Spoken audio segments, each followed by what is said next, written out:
We are going to look at original sin. And the text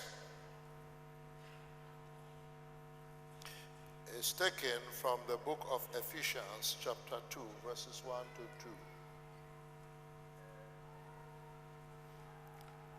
2. And you had he quickened who were dead in trespasses, wherein in time past you walked according to the course of this world, according to the prince of the power of the air, the spirit that now walketh in the children of disobedience.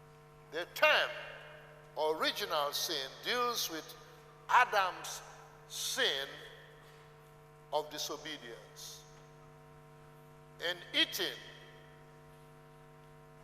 the tree of the knowledge of good and evil and its effect upon the rest of the human race. We all come from Adam. All human beings, they all come from Adam. We all come from Adam. Original sin can be defined as that sin and its guilt that we all possess in God's eyes as a direct result of Adam's sin in the Garden of Eden. The doctrine of original sins focuses particularly on its effects on our nature and our standing before God, even before we are old enough to commit conscious sin. It is important that we know this. So, because there are some people who think they can achieve self-righteousness by a strict performance of the law. There are some people who are trying, and some think that they have succeeded. And this is because of their lack of understanding of what the doctrine of original sin. If you understand the doctrine of the original sin, then you will know that you are doomed from the beginning. You are doomed even from your mother's womb.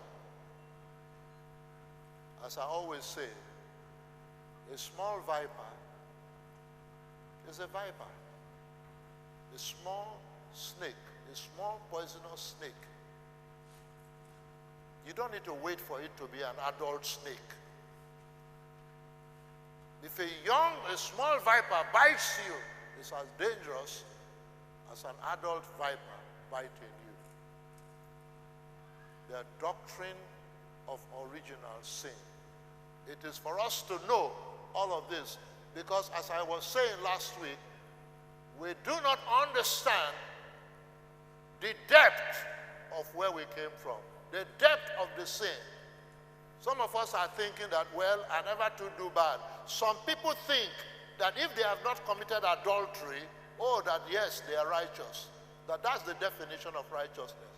Some people think that if they are not witches, I've said this to you before. In my own village where I come from, that's what the people believe. They believe that if you are not a witch, your hands are clean.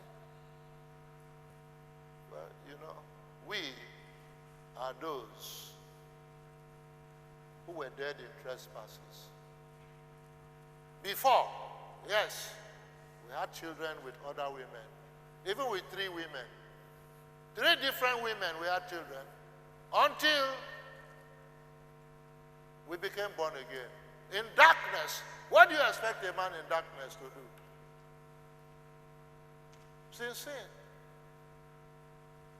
But now, there must be a but now in your life. But now, is now born again.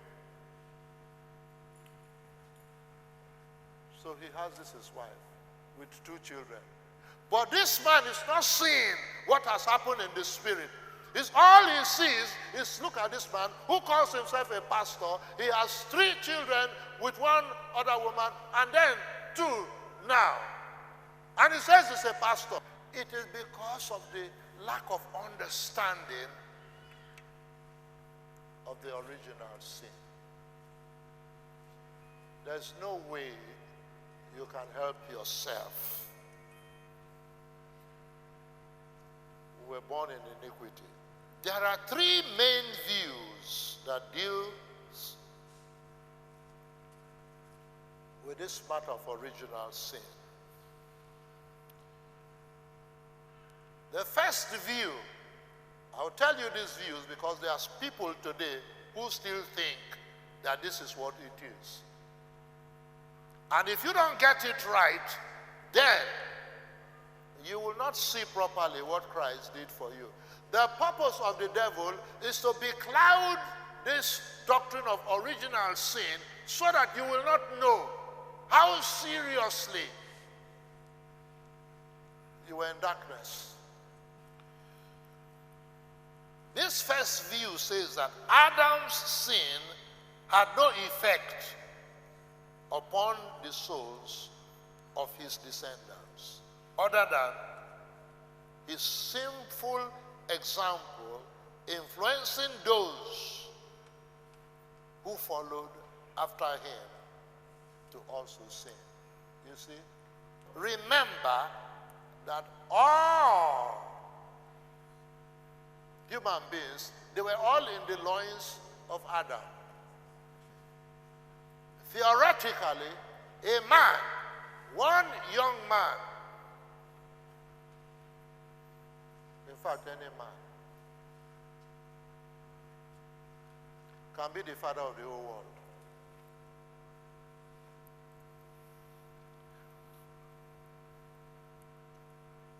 In one drop of semen, there's about 100 million, is that correct? There's about 100 million spermatozoid in one drop of semen, of sperm. One drop.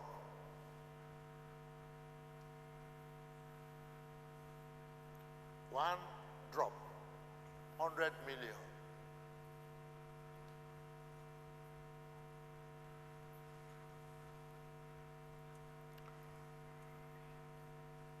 In an average sexual contact, a man ejaculates about 5 mils, 7 mils of semen.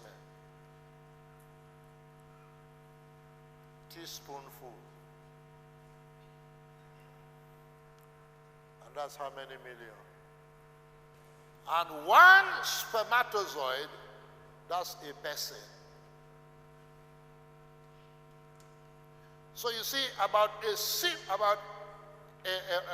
one ejaculation can produce about 1 billion. 1 billion. Just one time of sex of human beings. Now, the average young married couple, maybe about, you sleep with your wife 2 times a day at the beginning. That's about 2 billion. Small boy like you. Small boy like you, 2 billion people, the whole of China. In 1 week, you don't burn the whole of China. Praise the name of the Lord. Shall we put our hands together for the Holy Spirit? Small boy. We were all in Adam's loins, the whole world at that time. So when Adam sinned, of course, the whole of the human race sinned. Is it not true? If I eat bread now, a piece of bread, it will go around my body to every cell in my body. Every cell will fit it. This first view, I don't want to call the man name because there's no name. It's an Englishman called Pelagius. He was the one that said this nonsense. What he said was that the sin of Adam only influenced his posterity. The only influence the race, the human race, it was an influence, he said. It's just like, well, when you see somebody when the child sees the father does something, then the child will want to imitate the father. That's what he said. He didn't believe that this thing was innate, was inside. He didn't believe that we were in Adam's loins, that we were partakers of what happened in the Garden of Eden. And this teaching runs contrary to a number of passages that indicate that man is hopelessly enslaved by his sins. And that apart from God's intervention, it's not just only influence, because if it's influence, well, you can shrug it off. But this thing is inside your DNA. You cannot take it out. Just as I said, like the cheese that you ate. After you ate the cheese, 3 days, 1 week after that, it has contributed to the protein inside your body. It has become part of your flesh and all that. You cannot say now, okay, make I vomit them out. No. Ephesians 2, 1 to 2. And you had he quickened. There has to be a quickening. Who were dead in trespasses and sins, wherein in time past you walked according to the course of this world, according to the prince of the power of the air. In other words, there was some spiritual implication when you said no. That no was not just ordinary no, because that no is negative, because that no, the devil was behind it. There was some spiritual implication inside you that affected you. It was not just refusing it and just saying no for nothing. No, there was a reaction.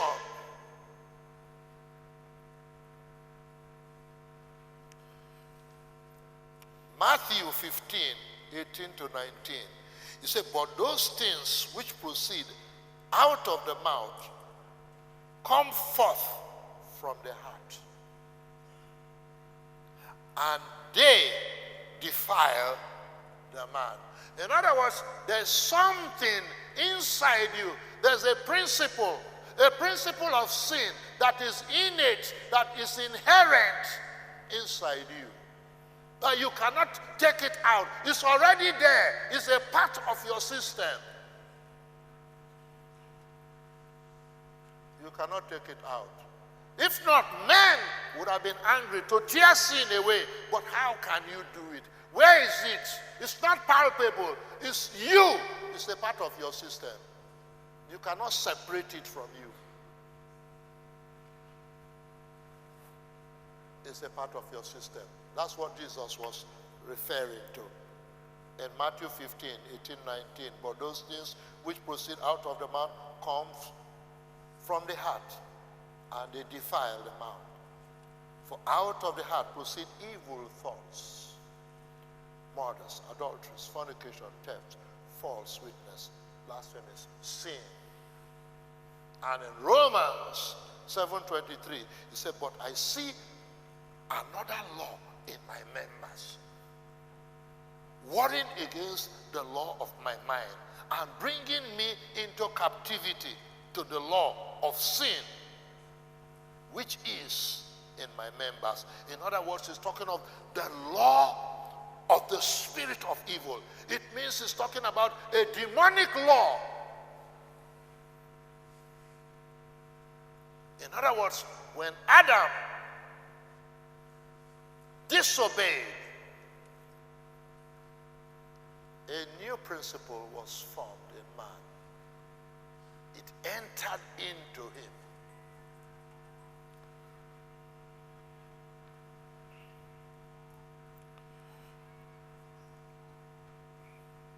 In Hebrews 9:14, it said, how much more shall the blood of Christ, who through the eternal Spirit offered himself without spot to God, purge your conscience from dead works to serve the living God. In other words, you remember when I was talking to you, when the book of Hebrews says that the blood of goats cannot cleanse the conscience. In other words, this disobedience, it went deep. It was not something superficial.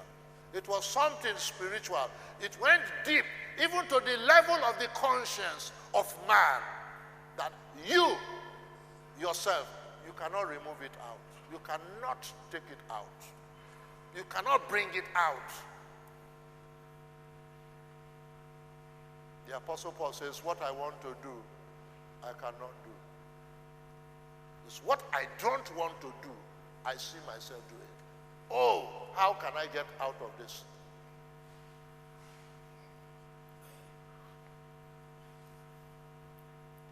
As a spiritual principle, a wicked spiritual principle, a demonic spiritual principle. I'm talking of the original sin.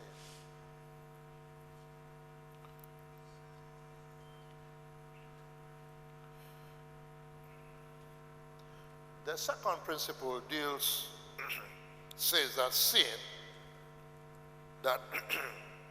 it says that Adam's sin has resulted in the rest of mankind inheriting a propensity, a tendency to sin, commonly referred to as having a sin nature. That what happened to Adam, the result of what happened to Adam to us was that it gave us a sinful nature. This sinful nature causes us to sin in the same way that, for example, a dog will bark. Dogs bark because that's their nature.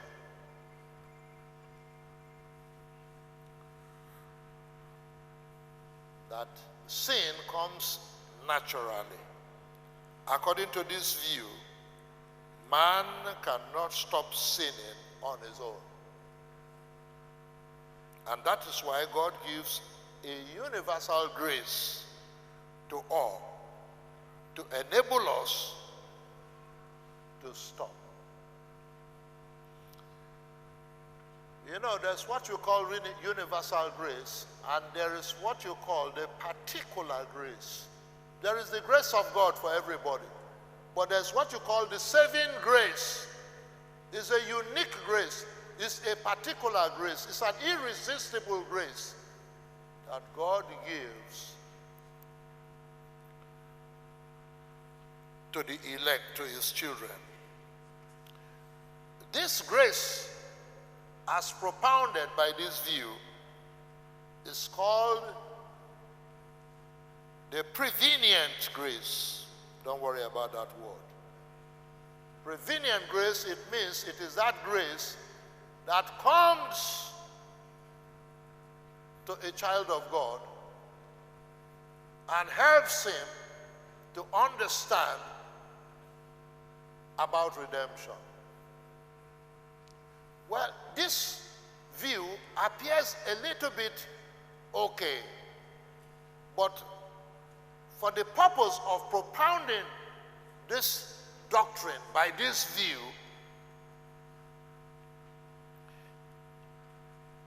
it says that this prevenient grace is the grace of God given to individuals that releases them from their bondage to sin and enables them to come to Christ in faith, but does not guarantee that the sinner will actually do so. Thus, the efficacy of the enabling grace of God is determined not by God, but by man. What this view is saying is that God gives you the grace, but it is not an irresistible grace. It is such grace that allows the man to determine that the man to whom the grace of God is put upon, it is him that determines, that chooses what he wants to do. Whether to apply the grace of God or not to apply the grace of God. A sinner cannot on his own apply the grace of God. A man who is in sin, you remember I told you about the will of God. The will, human beings, yes, we have a kind of will, but the will of God is predetermined. The will of the children of God is predetermined. So this second view gets it wrong. So according to this second view, we are not held accountable for Adam's sin. We are only held accountable for our own sin. You see, a man like this can never understand what Christ has done for you, because his knowledge of sin, of original sin, is faulty. A man like this does not understand that he was in Adam's loins when Adam was disobeying, that he too was disobeying. A man like this will lie. Will say, for where? Me? No, I'm not dead. What did Adam do now? Adam, I know. Amen. And what is the correct view? The correct view is this, that Adam's sin has resulted not only in our having a sinful nature, but also in incurring guilt before God, for which we deserve punishment. I was shaped in iniquity.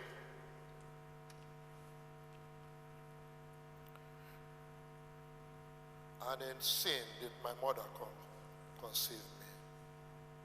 This results in our inheriting a sinful, wicked nature. There's wickedness in man. It is for this reason that Jeremiah 17:9 describes the human heart as deceitful above all things and beyond cure. He said, who can predict it? Not only was Adam found guilty because he sinned, but his guilt and his punishment belongs to us all. The original sin. It is for this the Bible says, all have sinned and come short of the glory of God. If we were not partakers of the original sin, maybe we would have known one or two people in the whole world that will say, I never sinned before. I never sinned before. They would have known that, oh, there's one American. He never sinned. One Jew, one monk, is inside the, if you pass the Sea of Galilee, pass Dead Sea, Life Sea, go, turn right, turn left, go small, enter one cave. One man did it. He never sinned all his life. The Bible says there is not one that doeth good. All have sinned. Why? Because we're in the loins of Adam. And as far as God is concerned, he saw you. All the children that you will give birth to, if you have not given birth before, God is seeing them in your loins. You may not be seeing them, he's seeing them. What doctors do is that they just go to your IVF, they go to the woman's ovary, they just pick one. They could have picked the other one, just pick one, and then the man's sperm, pick one. Pick Tina, pick this one. Mix them together. Tali, come out. You see, God sees everything. He's a God of detail. What you are not seeing, he sees everything. Praise the name of the Lord. So if we understand this, then is it not happiness that we are saved? A man who understands all of these things. So God see all of this. So I did for all of these things and see me now. I am born again. Look at where God brought me from. Look at the depths. Praise the name of the Lord. Shall we put our hands together for the Holy Spirit? Isn't the Lord wonderful? Yes. Thank God for Jesus. Thank God that God sent his Son to save us.